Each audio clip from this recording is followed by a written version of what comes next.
Known in historical annals as Frank Costello, he first entered the world as Francesco Castiglia on January 26, 1891 in La Ropoli, a quaint hilltop village situated near Cassano allo Ionio, within the Calabria region of southern Italy, specifically in the northwestern extremity of the Gulf of Taranto, nestled between the Italian peninsula's boot and heel.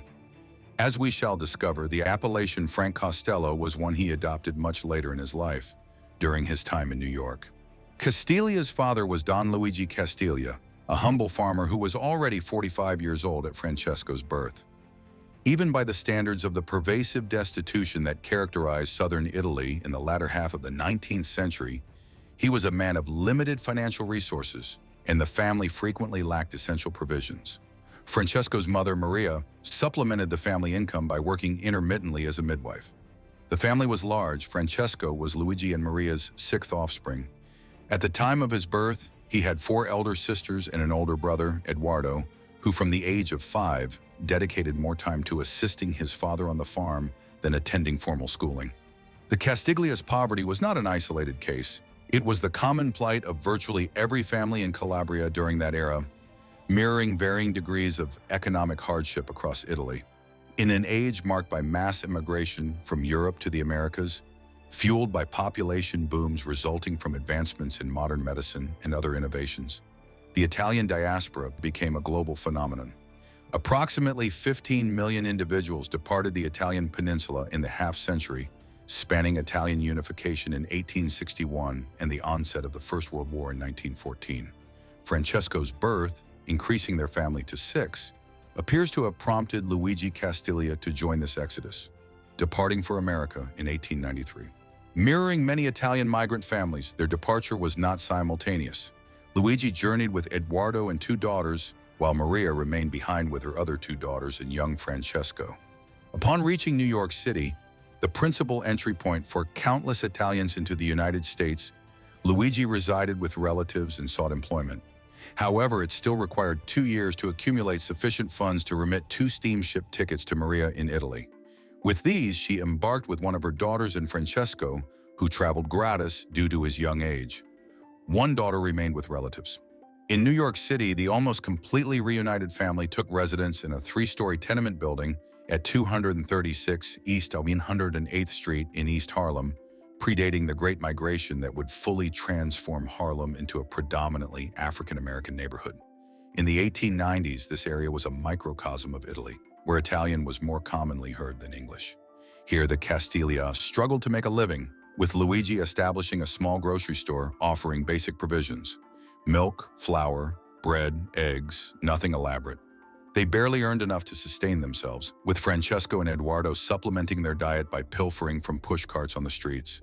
Years later, acquaintances recounted Frank's aversion to anyone taking food from his plate, a lingering effect from his impoverished youth when sustenance was scarce and the family frequently experienced hunger. Francesco's formal education was also delayed, hindered by his lack of English upon arriving in America. He disliked school once he started, and he and Eduardo soon prioritized truancy to operate a craps game among other children in East Harlem. Concurrently, he developed a deep resentment for his family's poverty, later confiding to a psychiatrist his hatred for his father. He struggled to comprehend his father's passive acceptance of the poverty into which they were born due to circumstance. However, an alternative path existed for those unwilling to endure crippling poverty, whether in Italy or New York: criminal syndicates.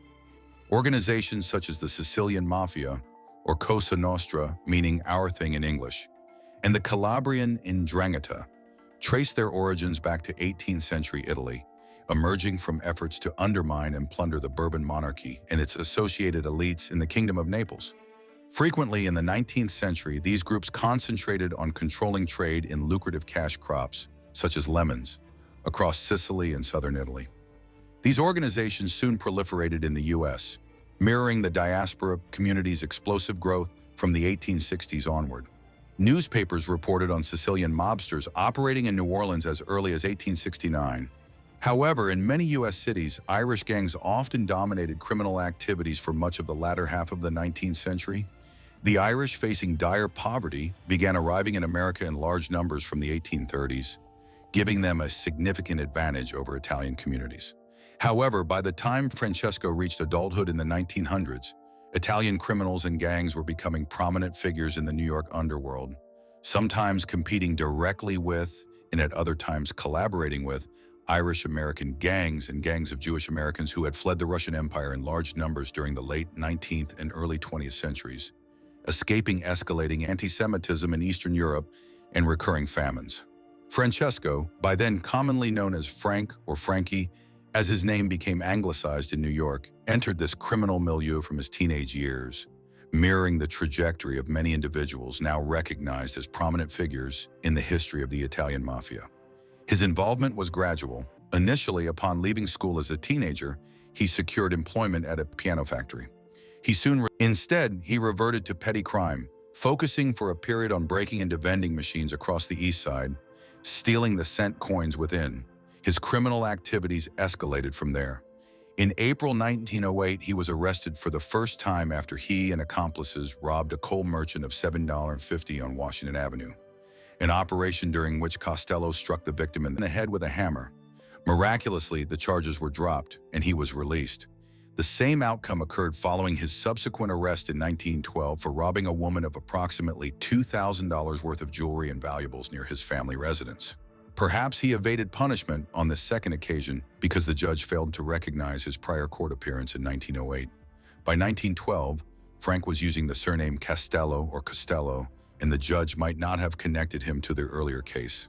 In fact, Frank's decision to adopt this surname appears to have originated with its use as a criminal alias in the early 1910s, eventually becoming a permanent and recognized name. He would be known by it thereafter. The mid-1910s were arguably Costello's most formative years. He and his brother transitioned from low-level street crime around 1914 to acting as intermediaries at the New York docks, compelling individuals seeking precarious day labor as stevedores, unloading and loading cargo, to pay them a finder's fee. The foreman would then select laborers from those who had paid the fee. Concurrently, he encountered Lori Geigerman, the sister of a friend, universally known as Bobby. A relationship quickly developed, culminating in their marriage in September 1914. She was likely only 15 years old at the time, although she claimed to be 19 on the marriage license. Following the wedding, Costello secured an apartment for them in West Harlem and continued his ascent within New York's criminal underworld. However, marital tranquility was short-lived. In March 1915, he was arrested for gun possession and again appeared before a judge. This time, he provided the name Frank Saverio, utilizing his mother's maiden name. However, this judge proved to be a more astute investigator, informing Costello's lawyer that this marked his third court appearance. Following the incidents in 1908 and 1912, each time using a different name, he sentenced Costello to a year in prison, and he was incarcerated on what was then known as Welfare Island, now Roosevelt Island, east of Midtown Manhattan. Costello was released from prison in 1916 after serving 11 months. He promptly returned to a life of petty crime, remaining at this level for much of the 1910s. For instance, in May 1919, he was arrested with two others for robbing a man named Peter Moreo of a mere $100 in a park in Queens. He escaped sentencing on this occasion and briefly engaged in a gambling fad involving punch boards, which soon faded in popularity. Costello's trajectory might have continued on this path, but in January 1920, his fortunes underwent a dramatic shift when the U.S. government prohibited the sale and distribution of alcohol. Overnight, he and countless other small-time criminals in New York initiated operations to produce, transport, and supply bootleg alcohol to clandestine bars and speakeasies throughout New York and the wider tri-state area. He rapidly integrated into circles with other young criminals who would become prominent figures in American crime during the mid-20th century. Italians like Charles Lucky Luciano and Vito Genovese, and Joe the Boss Masseria, the leading figure in Italian crime for much of the 1920s, as well as Jewish mobsters such as Meyer Lansky and Bugsy Siegel. At the apex of this criminal hierarchy was Arnold Rothstein, a Jewish American with extensive interests across the East Coast in gambling, bootlegging, and numerous other illicit ventures. Frank and his brother initially began working with Rothstein in the early 1920s, utilizing capital he provided to establish their own bootlegging enterprise, paying him a percentage of their profits. In Prohibition's early days, this was relatively straightforward. Vast government warehouses stored alcohol, either confiscated or intended for supply to pharmacies and physicians, as alcohol remained legally available for medicinal purposes. Bribes could readily secure access to this government-controlled liquor. Later, as warehouses became depleted, the Costellos and figures like Luciano, Genovese, and Lansky had to explore alternative sources.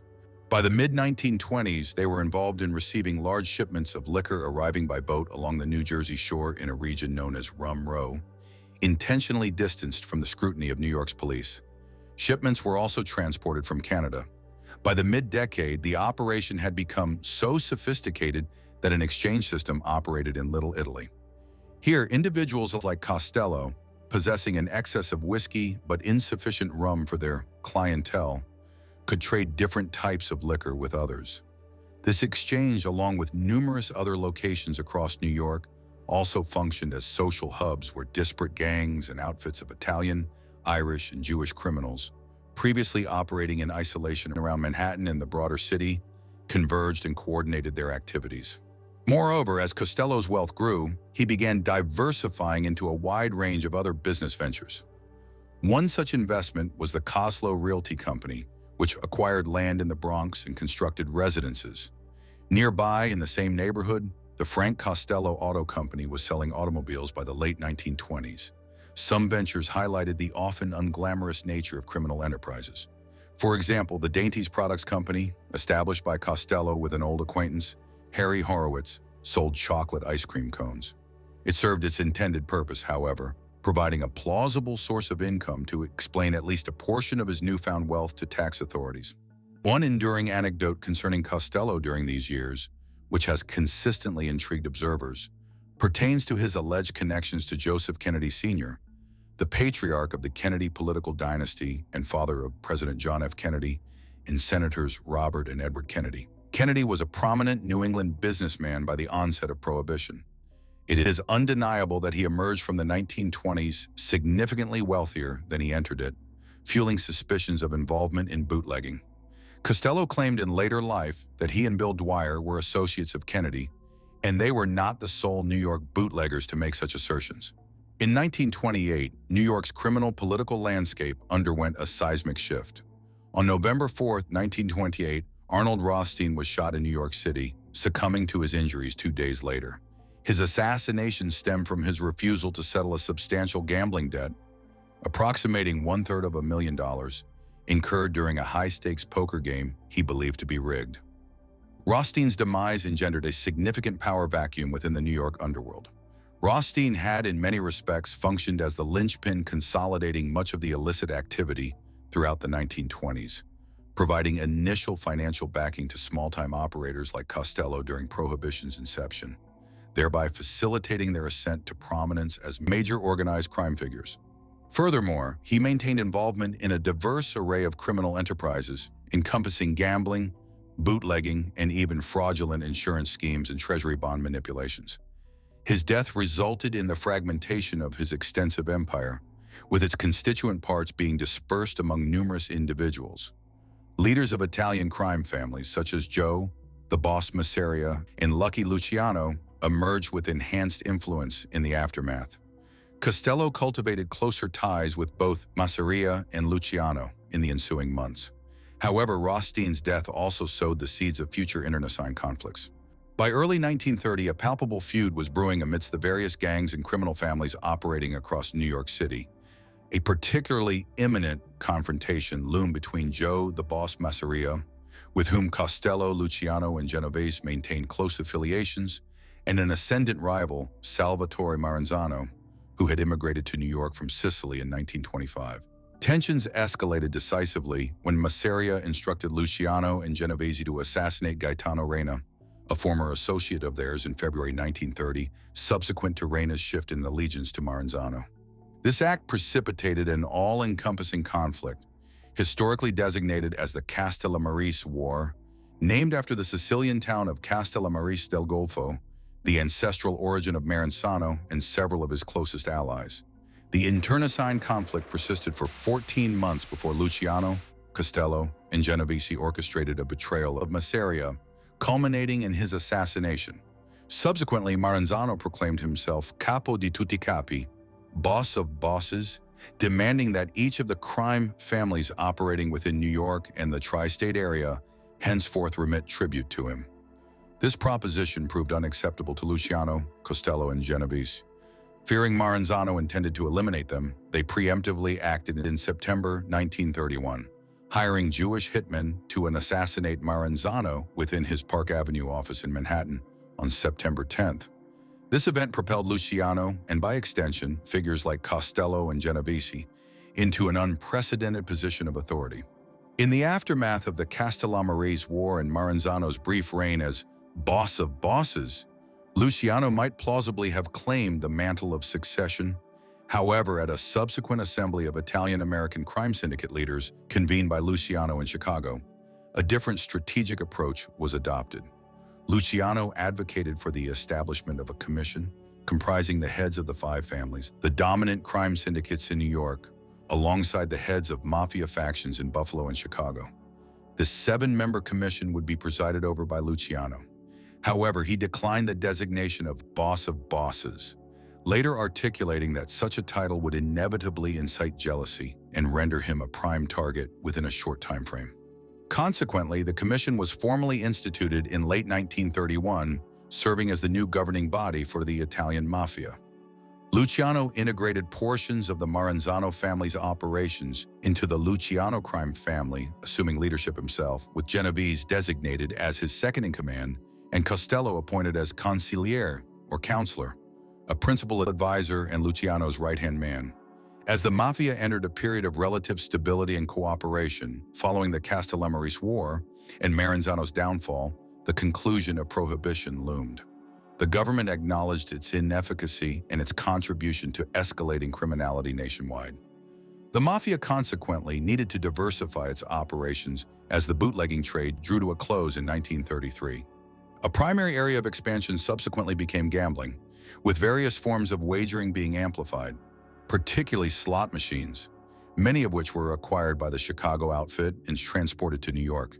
These machines occupied a legally ambiguous gray area, appearing as games of chance rather than outright gambling, and they proliferated in the early 1930s.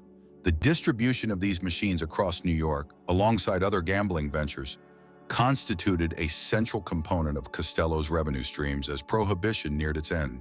Accordingly, Fiorello LaGuardia's election as mayor of New York in 1933 and his subsequent commencement of a rigorous crackdown on gambling, including slot machines at the start of 1934, proved particularly concerning for Costello. Costello, however, discovered a solution in an unexpected locale, underscoring the extensive reach of the Italian-American mafia during the 1930s. In the wake of LaGuardia's intensified enforcement, Costello possessed an estimated $1 million worth of slot machines languishing in warehouses in New Jersey, having relocated them from New York City. In early 1935, he forged an extraordinary arrangement concerning these machines with one of the Great Depression-era's more flamboyant figures, Huey Long, colloquially known as the Kingfish.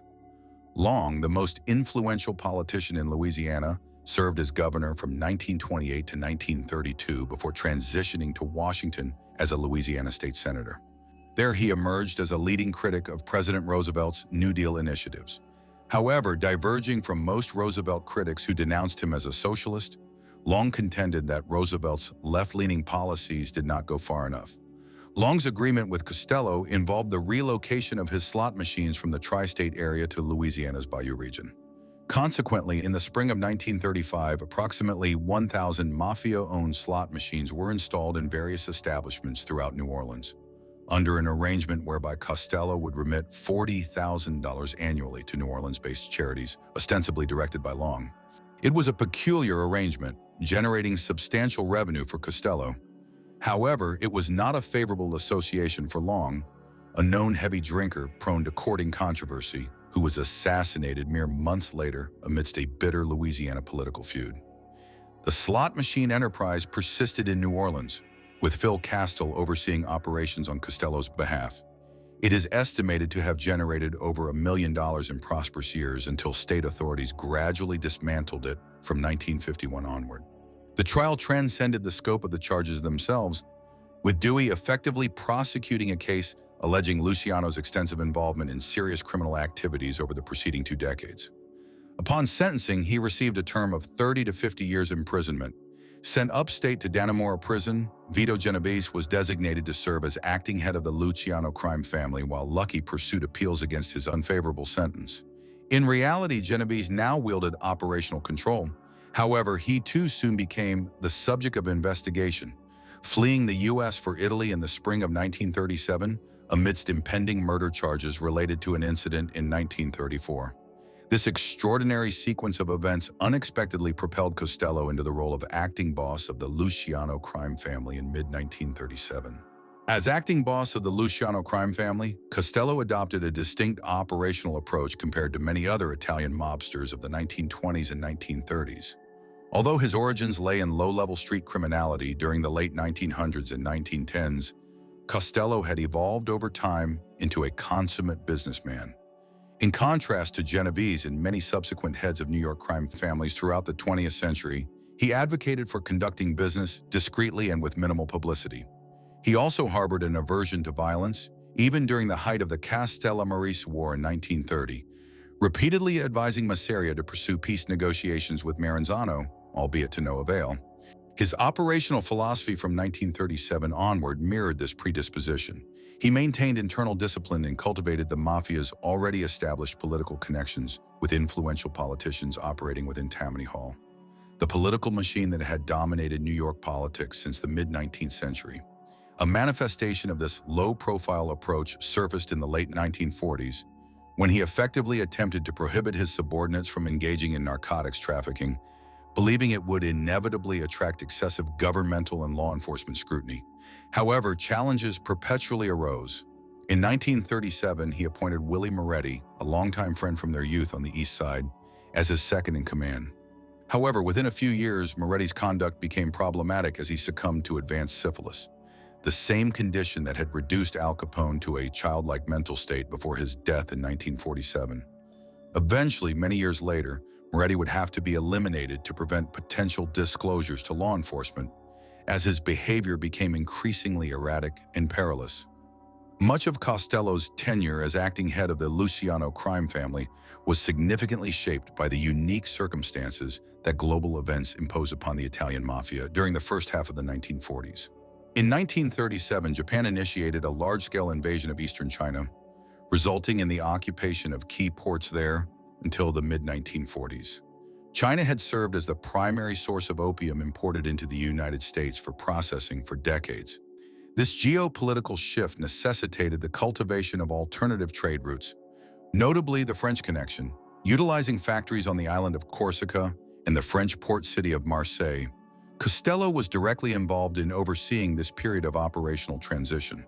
Subsequently, in the autumn of 1939, Europe became engulfed in war as Nazi Germany invaded Poland, initiating the Second World War. The United States initially maintained neutrality in the conflict until the unprovoked attack by Japan in December 1941. In the ensuing months, President Franklin Delano Roosevelt's administration prioritized the defeat of Germany before concentrating on the Pacific theater and the conflict with Japan. The first major campaign was launched in North Africa, where the German Afrika Korps, in alliance with Benito Mussolini's Italy, was attempting to seize control of the Suez Canal from British forces. By the spring of 1943, the Western Allies had effectively expelled German and Italian forces from North Africa and commenced preparations for an invasion of Sicily and southern Italy, aiming to establish a southern front in Europe. Concurrently, the U.S. government began exploring potential avenues for leveraging the Italian mafia, many of whose leaders, including Costello, Luciano, and Genovese, were Italian-born and retained contacts within Italy for assistance in the forthcoming assault on the fascist regime in their ancestral homeland. Operation Underworld, as it became unofficially known, commenced in the spring of 1942. Luciano was relocated to a more comfortable prison near New York City, and the Italian-American mafia began cooperating with the U.S. government. Luciano was reportedly instrumental in establishing communication channels between the government and the Sicilian mafia, a collaboration that facilitated the swift conquest of Sicily in the summer of 1943. Costello, however, primarily focused on assisting the administration in New York, where there was considerable interest in managing labor unions and port operations in a manner beneficial to the war effort. Labor unrest amidst a global war, infiltration by enemy spies through major ports were scenarios to be avoided. The arrangement entailed figures like Costello regularly visiting Luciano at Great Meadow Prison, where they would provide information that Luciano then relayed to federal agents for consultation. These days, historians generally consider the Kennedy claims to be likely inaccurate. However, at least one Costello biography recounts an incident in the late 1940s when Frank's attorney visited his New York residence.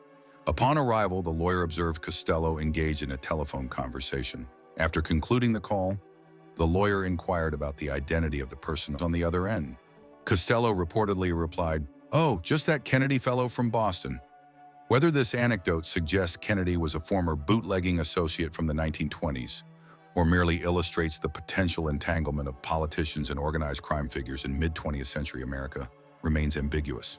In 1928, New York's criminal underworld experienced a dramatic upheaval.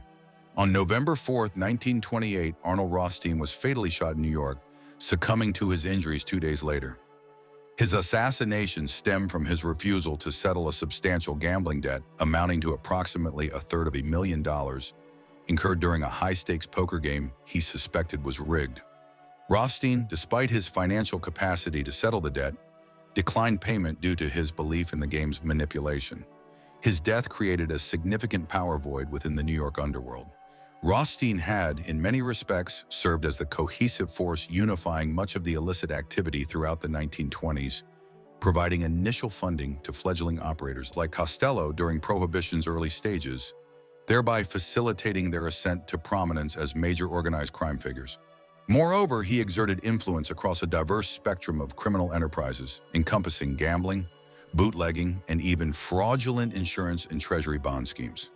His demise led to the fragmentation of his extensive empire, its constituent elements dispersed among numerous individuals, with leaders of Italian crime families such as Joe the Boss Masseria and Lucky Luciano gaining unprecedented influence.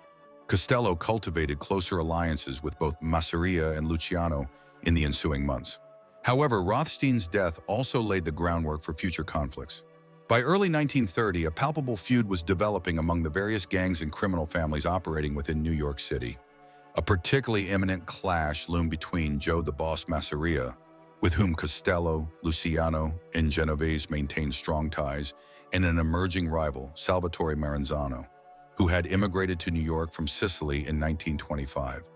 Tensions reached a critical point when Masseria directed Luciano and Genovese to assassinate Gaetano Reina, a former associate of theirs, in February 1930, following Reina's shift in allegiance to Maranzano.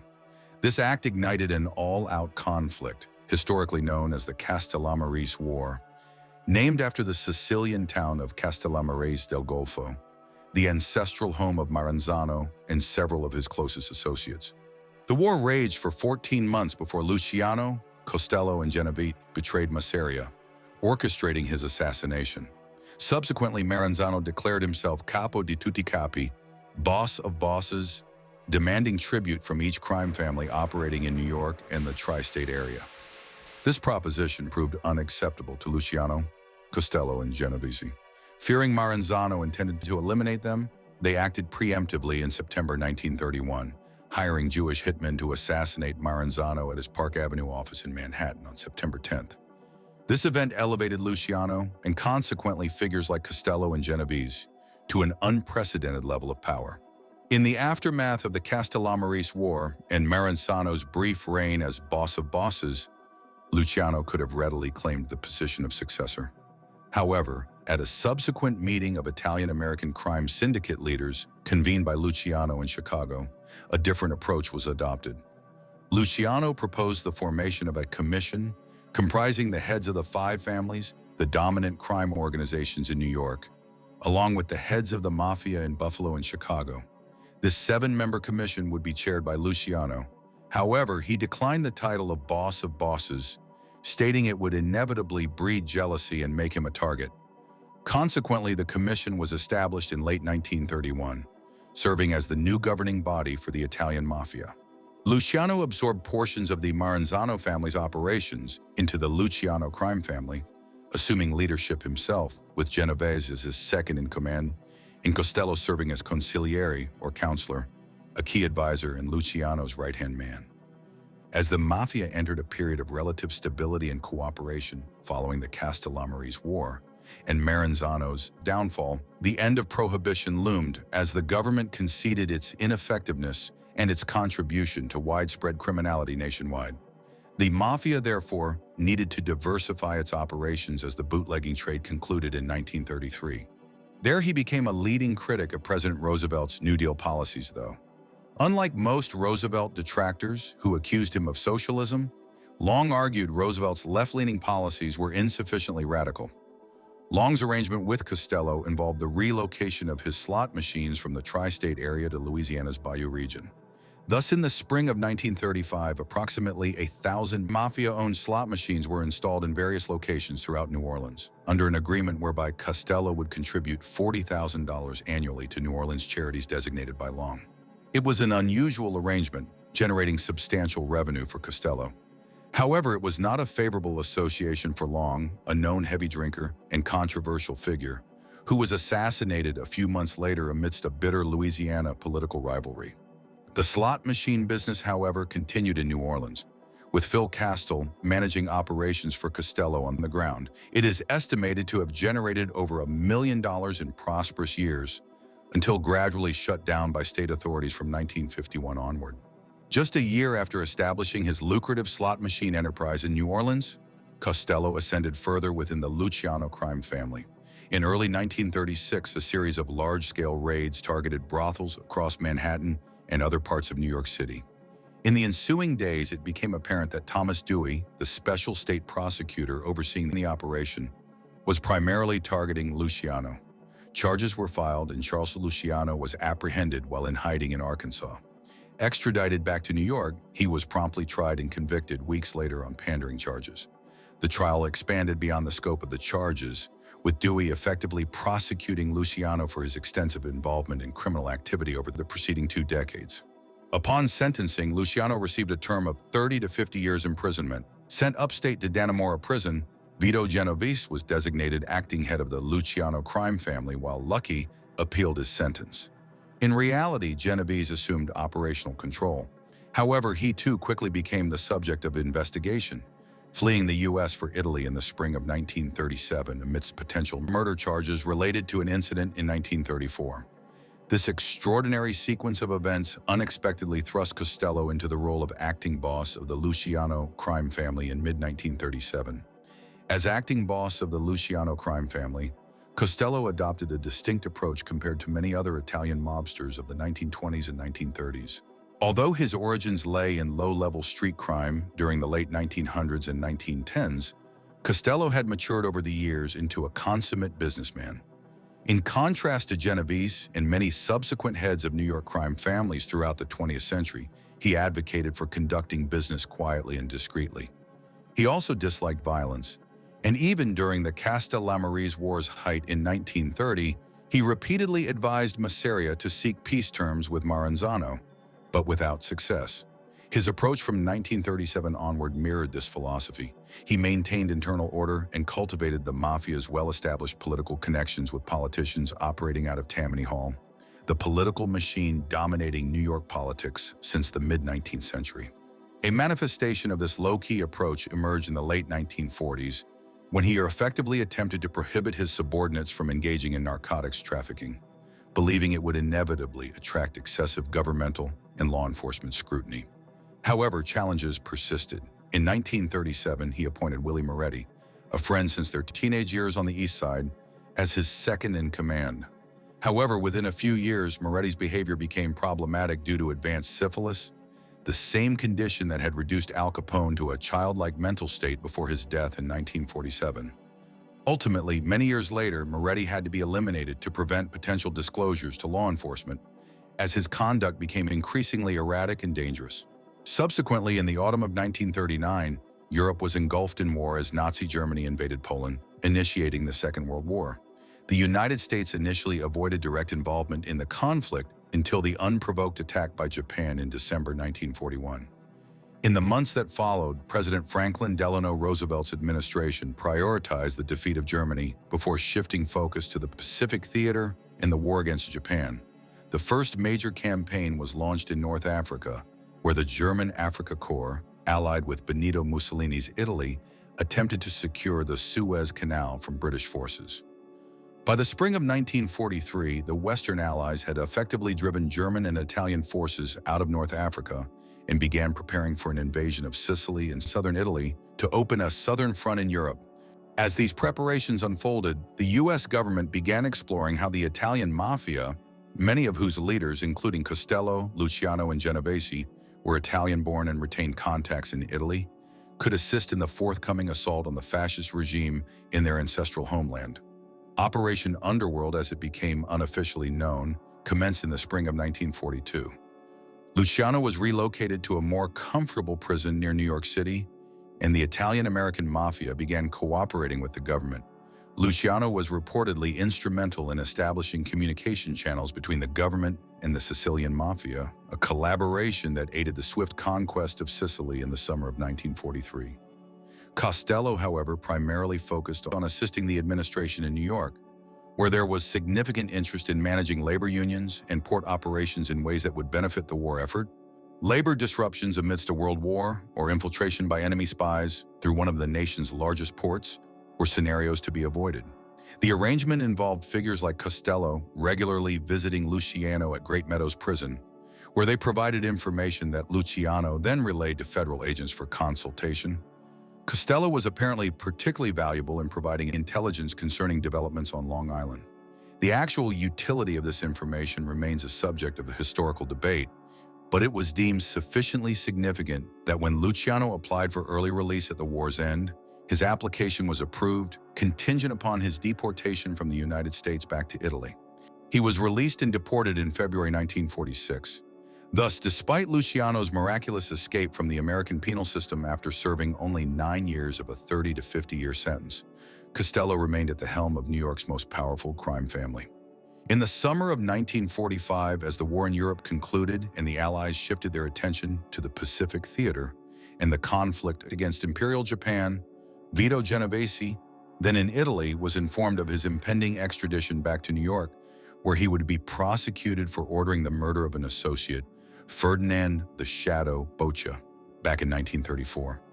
He had been under arrest in Italy for months on charges of black market smuggling, and now learned he would face the other charge in New York. Returned to America, he quickly undermined the case by having several key witnesses murdered. His release from prison in June 1946 created a dilemma. Costello had been in charge for nearly a decade, and with Luciano back in Italy, he was the de facto head of the Luciano crime family. However, Costello had assumed control when Genovese fled the U.S. in 1937. Consequently, a valid argument existed that Costello should relinquish power back to Genovese. This he declined to do. Accordingly, while outward appearances suggested amicable relations as Costello led Genovese to the head of the table at a dinner organized to welcome him back to the U.S. in 1946, the ensuing decade would, in reality, constitute a period of intense rivalry between Costello and Genovese for preeminence within the Italian-American mafia in New York City. For a period, the possibility of Luciano's reassertion of control existed. Having been deported to Italy in February 1946, he soon absconded to South America, eventually resurfacing in Havana, Cuba, in October of that year. The mob maintained extensive interest in Cuba, particularly in gambling and other illicit activities. As a nominally independent nation, although largely under U.S. influence, Luciano could legally reside in Cuba.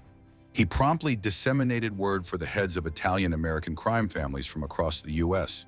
to convene in Havana for a once-in-a-decade summit of mob bosses. Their Jewish-American associates, including Meyer Lansky, a close Luciano ally for 3 decades, were also present. They met in Havana on December 22nd, with discussions continuing through Christmas 1946. A wide range of matters pertaining to the Cosa Nostra and their allies in the U.S. and Cuba were addressed. Retrospectively, we know that Genovese attempted to undermine Costello by privately lobbying Luciano to reinstate him as his deputy in New York. However, Lucky angrily dismissed the suggestion. Costello was to remain in charge, and indeed he did. Luciano proved unable to effectively exert control from Cuba. Within weeks, American authorities in Havana became aware of his presence in the city and began pressuring the Cuban government to expel him. However, significant managerial oversight was required in Las Vegas. Costello played a considerable role in this. As operations stabilized, millions of dollars began to flow in, prompting plans for new hotels and ventures in Las Vegas. Costello was clearly central to the development of the Tropicana Hotel, constructed in the 1950s. Phil Castile, the mob associate who had managed Costello's slot machine operations in New Orleans for years, relocated to Las Vegas to oversee activities around the Tropicana. Years later, when Costello was shot in New York, police retrieved a note from his coat pocket detailing the Tropicana's earnings, underscoring his central role in Las Vegas affairs, although no illicit activity could be definitively attributed to him in that context. In the post-war era, Costello became widely known as the Prime Minister of the Underworld, reflecting his position as the de facto head of New York's most powerful of the five families, and his decidedly political nature.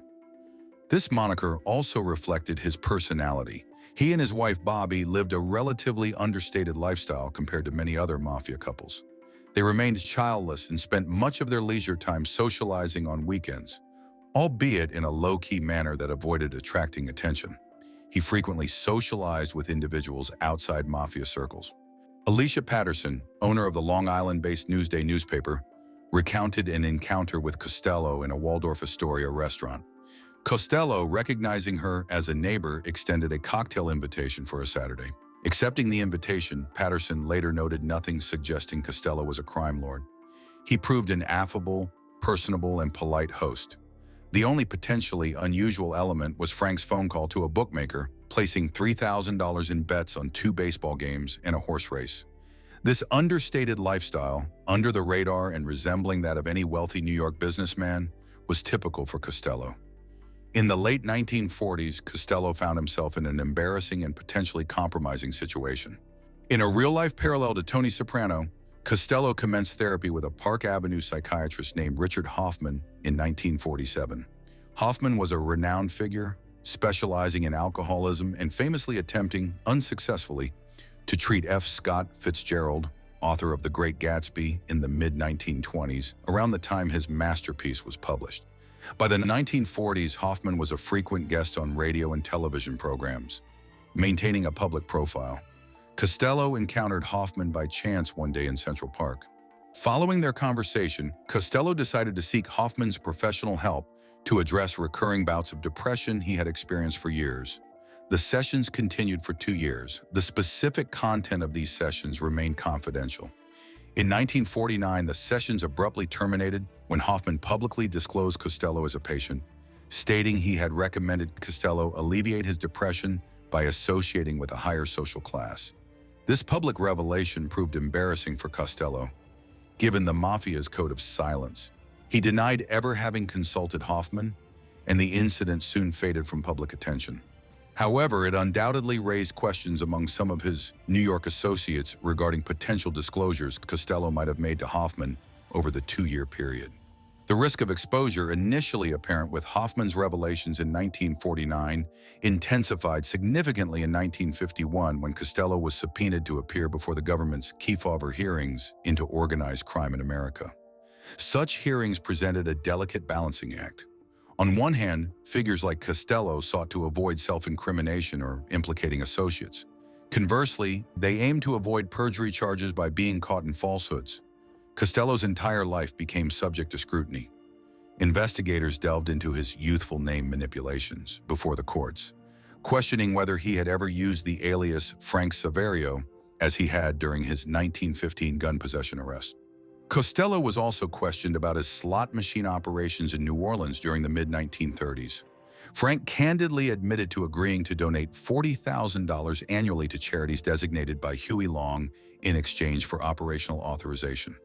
However, the hearing committee was primarily concerned with Costello's connections to Tammany Hall and New York politicians.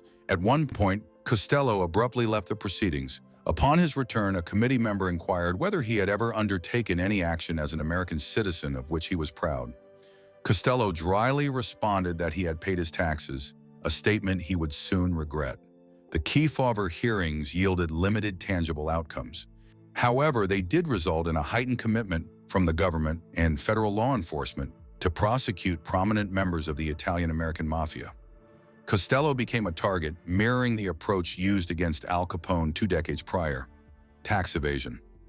In 1952, shortly after his appearance before the hearings, efforts commenced to indict him for tax evasion and to revoke his American citizenship.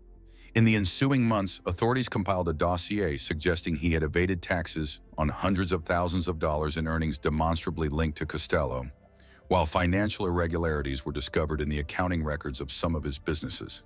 By the spring of 1956, Costello's legal options had been exhausted. In a final, desperate attempt to avoid imprisonment, his lawyers submitted a remarkable petition. Their client, it stated, was an elderly man afflicted with both a severe stomach ulcer, a verifiable fact, and a purportedly terminal form of cancer, a complete fabrication. Imprisoning him for tax evasion under these circumstances, they argued, would be excessively cruel. They therefore requested the charges against Costello be dropped, offering his voluntary departure from the United States as a concession. This constituted a significant offer. Although Italian-born, Costello had known no other home than New York, where he had resided since the age of 4. Presumably, he intended to return to Italy, the destination of Luciano and numerous others after their American sojourns concluded. In any event, the offer was rejected. Consequently, on May 14, 1956, he surrendered himself and was consigned to the state penitentiary in Atlanta, Georgia, to commence his sentence. There, he promptly retained a new lawyer, Edward Bennett Williams, who successfully filed an appeal demonstrating that certain evidence against Costello had been obtained through unlawful means. Thus, in March 1957, Costello walked free from prison after serving a mere 10 months of his 5-year sentence. Costello's tax evasion conviction and brief imprisonment had convinced Genovese that he was finally poised to assume control of New York's most powerful crime family. However, Costello's unexpected release thwarted these plans, prompting Genovese to resort to alternative measures. On the night of May 2, 1957, Costello was at a social gathering in Manhattan when he informed his companions of a brief return to his apartment at the Majestic on West 72nd Street, overlooking Central Park, to receive a phone call from his lawyer. At approximately 10:55 p.m., his driver pulled up outside the Majestic building. Unbeknownst to Costello, a limousine simultaneously arrived behind Costello's vehicle. Vincent Gigante, a former boxer turned mafia associate and Genovese protege, emerged from the limousine. As Costello exited his car and proceeded into the building's foyer, Gigante approached him, uttering, "This is for you, Frank," before firing a shot at close range, approximately 10 feet. The bullet struck Costello in the head, causing him to collapse backward. Gigante immediately fled, presuming his task complete. However, the assassination attempt failed. The bullet merely grazed Costello's skull, adjacent to his right ear, and he made a swift recovery. Gigante was apprehended subsequently after the Majestic's doorman provided police with details of his appearance. The case eventually proceeded to trial. However, Costello refused to cooperate with law enforcement, and in a peculiar twist, he and Gigante later developed a relatively amicable relationship. It was, after all, merely business. In the weeks following the assassination attempt, Costello deliberated his options, even as Genovese attempted to solidify his position by disseminating rumors that Costello's early release from prison had been facilitated by his cooperation as a police informant, a claim almost certainly devoid of factual basis. Costello's available paths forward were clear: engage in open warfare with Genovese, or relinquish his position and retire. He opted for the latter. One of the striking characteristics of Italian-American mafia history is the sheer number of individuals who met violent ends or faced lengthy prison sentences simply because they lacked the foresight to retire, even after amassing wealth beyond reasonable needs. Surprisingly, few chose to exit the criminal lifestyle. One notable exception was Johnny Torrio, the dominant figure in Chicago during the early 1920s, who wisely chose to step down as the psychopathic Al Capone began his ascent in the Windy City. Costello now emulated Torrio, relinquishing control in the wake of the attempted assassination. While this may have initially been a strategic maneuver, it became permanent following the murder of his ally, Albert Anastasia, head of the Gambino crime family, on Genovese's orders in October, mere months after Costello's own close call. Genovese now assumed leadership, transforming the Luciano crime family into the Genovese crime family. His reign, however, proved short-lived. Within 2 years, he was convicted on drug trafficking charges and sentenced to 15 years imprisonment, entering prison in 1960, where he would die in incarceration in 1969. While Costello had, in many respects, distanced himself from mafia life in 1957, the federal government had not relinquished its pursuit of him. On the evening Gigante shot and nearly killed Costello as he entered his apartment building, Costello had been returning home briefly to receive a phone call from his lawyer. The government persisted in its efforts to re-incarcerate him on tax evasion charges, continuously gathering new evidence. On weekends, he and his wife Bobby would escape the city, retreating to their secondary residence outside of town. There, Costello dedicated considerable attention to his garden, investing significant time and energy in its upkeep. In essence, his retirement lifestyle mirrored that of an individual who had initially approached mafia involvement as a profession, rather than a lifestyle to which he was irrevocably bound until death. When summoned to testify in 1970 regarding gambling activities in the New York area, he responded to inquiries calmly and seemingly without concealment. The truth was, there was nothing left to conceal. Aside from occasional requests for advice from former mafia acquaintances, he had essentially severed ties with his past. Law enforcement, consequently, needed to seek answers elsewhere. On February 7, 1973, at his Westside apartment overlooking Central Park, Costello suffered a heart attack that triggered a seizure. He was transported to a hospital where medical professionals assessed his condition as not critically severe, yet he was kept under observation given his advanced age, early 80s, and the need for caution. During his hospital stay, Costello contacted Peter Maas, a writer who had previously approached him about authoring his life story into a book. Public interest in the biographies of his generation of mobsters was considerable at the time, and slightly over a year later, a book purporting to be the last testament of Lucky Luciano would be published. However, the last testament of Frank Costello would remain unwritten.